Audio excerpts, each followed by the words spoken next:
계속해서 사건, 사고 소식 짚어보도록 하겠습니다. 장현주 변호사님 계속 함께해 주시고요. 권상희 시사평론가 새로 모셨습니다. 안녕하세요. 안녕하세요. 여신도 여러 명을 상습 성폭행, 강제추행한 혐의로 재판에 넘겨진 JMS 총재 정명석이 항소심에서 징역 17년을 선고받았습니다. 징역 23년을 선고한 1심보다도 형이 6년이 줄어든 건데 이 감형 이유가 있을 거 아니에요? 일단 1심에서 징역 23년형을 선고한 이유부터 제가 말씀을 드리도록 하겠습니다. 1심 재판부 정 씨에 대한 형을 정하면서 동정범죄, 누범 그리고 다수 피해자를 대상으로 한 계속적이고 반복적인 범행이 이루어진 점 등을 특별 가중인자로 반영을 해서 권고형의 범위를 약 4년에서 19년 3개월로 산출을 했습니다. 1심 재판부 이후에 이 정 씨가 범행에 대해서 반성하지 않고 있는 점 그리고 누범 기간 중에 16개의 범행을 저지른 점, 수사 단계에서부터 피해자들에게 심각한 2차 피해를 야기한 점 등을 이 불리한 정상으로 보고 권고형보다 높은 징역 23년형을 선고했던 겁니다. 그런데 항소심 이보다 적은 징역 17년형을 선고한 건데요.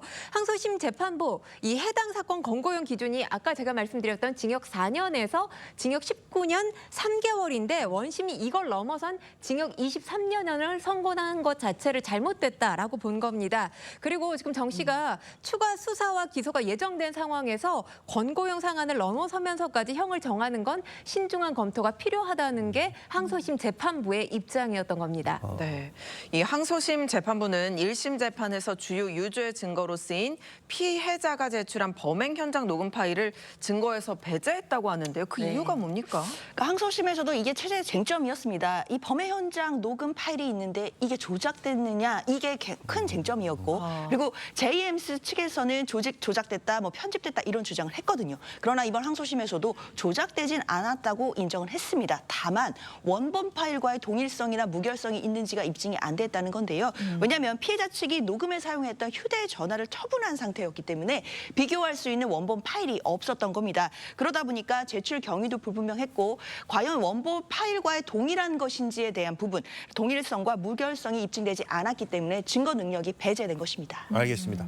자, 뭐 당연히 이에 대해 피해자 측은 정명석 측이 주장한 양형 부당을 받아들인 이 감형을 결정한 재판부 판단을 이해할 수 없다. 이렇게 지금 반발하고 있습니다. 네, 그렇습니다. 애초에 검찰이 구형한 게 징역 30년형을 구형을 했죠. 그리고 말씀하셨다시피 1심 재판부보다도 적은 형량이 나왔기 때문에 피해자 측의 어떤 반발의 목소리가 상당히 큰 상황입니다. 재판부가 감형하면서 성폭행 피해를 입은 피해자들 2차 가해를 한 거나 다름이 없다라는 강도 높은 비판을 내놓고 있는데요.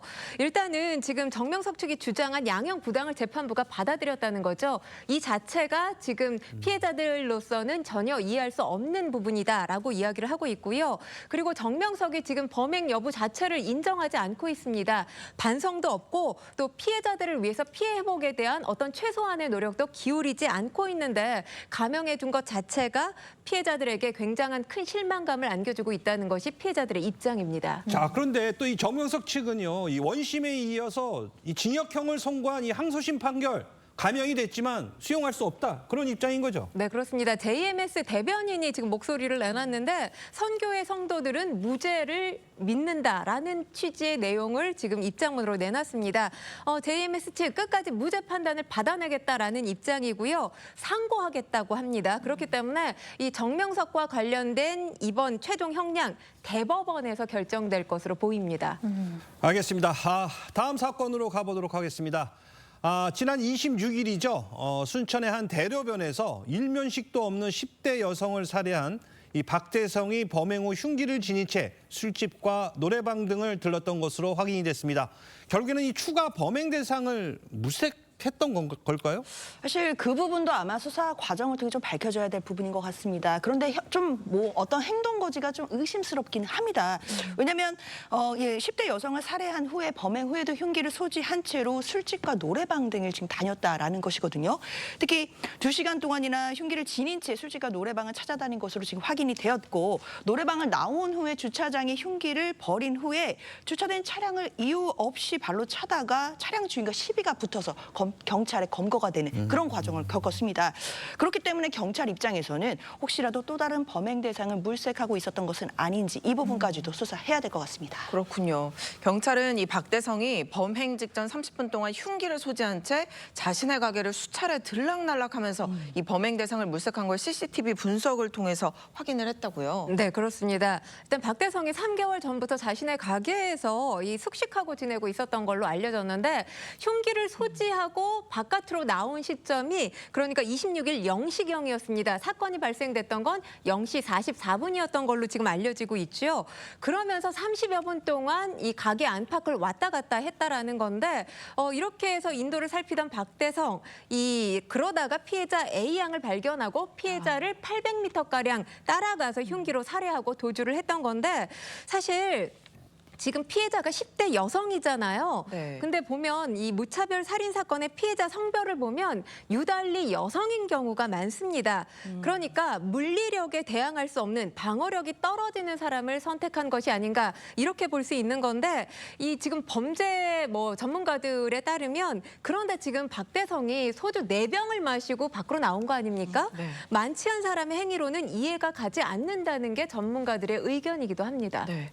이 박대성이요. 범행을 저지르기 전에 가장 먼저 만난 사람이 박대성 가게 앞을 지나던 택시기사였는데 그러면 택시기사도 범행 대상이 될 수도 있다. 이런 추측도 나올 수 있을 것 같아요. 그렇습니다. 박대성이 흉기를 뒤에 감춘 채로 택시기사를 만났기 때문입니다. 그러니까 가게 앞에서 서성이고 있다 보니까 택시기사는 승객인 줄 알고 이제 택시를 타려는 사람인 줄 알고 멈췄는데 네. 그때도 박대성이 뒤에 흉기를 감춘 채로 택시기사와 대화를 했고 곧 택시기사는 자리를 떠났다고 합니다.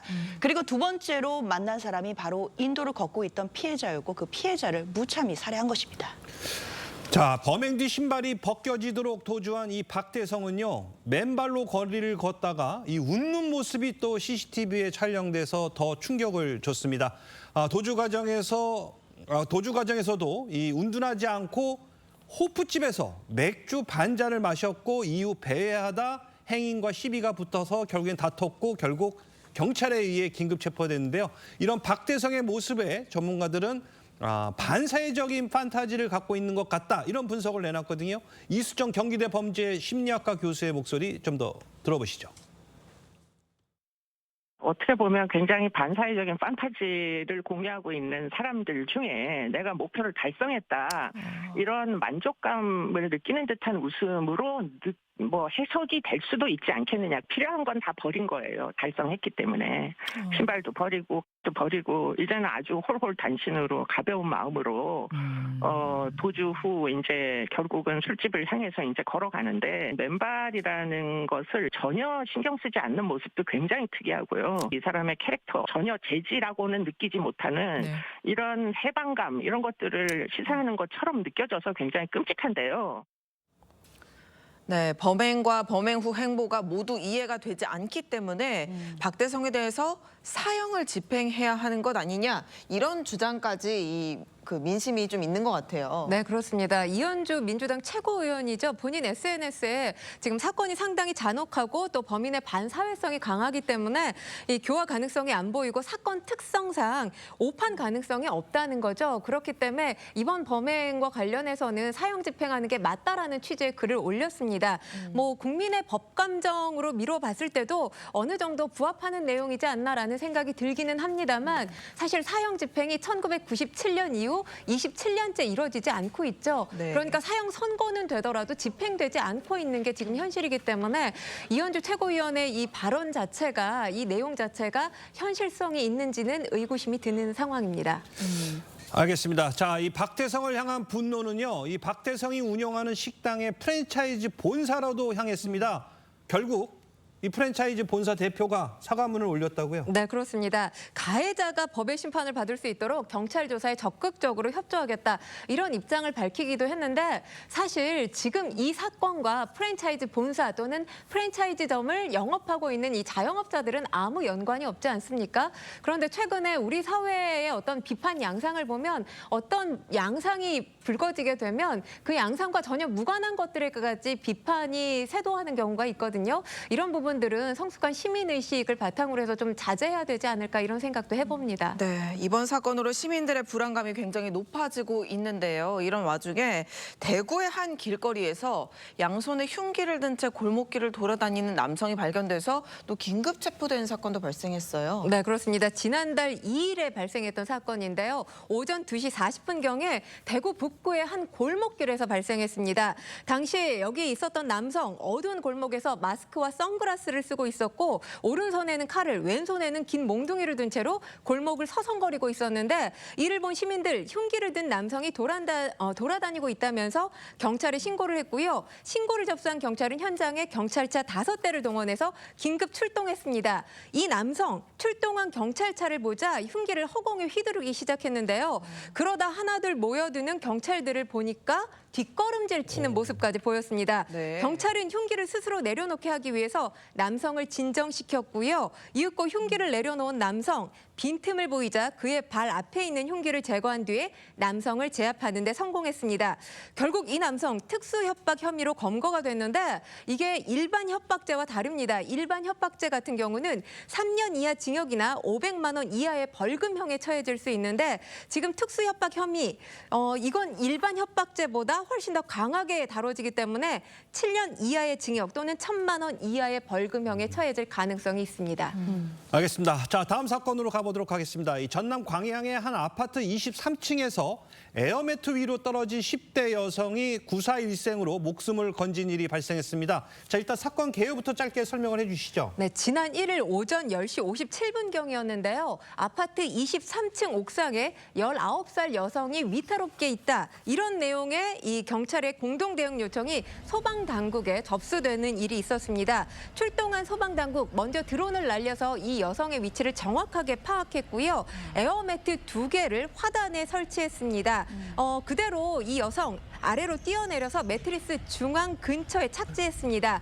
또 반동으로 2차 상가 샌드위치 패널 벽면에 부딪히기는 했지만 가벼운 부상만 입은 것으로 전해집니다. 구조된 여성은 남자친구와 싸운 뒤에 옥상에 올라간 것으로 알려지고 있는데요. 이 여성 병원으로 옮겨졌다가 아무런 이상 없이 퇴원한 것으로 전해지고 있습니다. 네. 자, 그런데 이 2달 전인가요? 왜 경기 부천 호텔 화재 당시에 그 에어매트로 뛰어내린 투숙객 2명은 결국에 좀 숨지는 안타까운 사고가 발생이 됐는데 그때와 지금 똑같은 매트리스, 매트리스가 다른 겁니까? 아니면 뭐 방식이 달라진 겁니까? 방식이 달랐다고 봐야겠습니다. 단단히 이번에는 에어매트를 고정을 했던 건데요. 그러니까 화단에 있던 나무 10그루를 베어내고 에어매트를 설치를 했고요. 에어매트가 뒤집히는 것을 방지하기 위해서 베란다 등에 단단하게 고정도 했습니다. 그리고 일반 매트까지 추가로 배치를 했고요.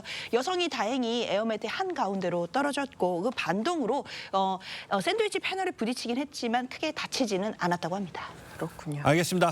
오늘 말씀 감사합니다. 두 분과는 여기서 인사 나누겠습니다. 감사합니다. 감사합니다. 감사합니다.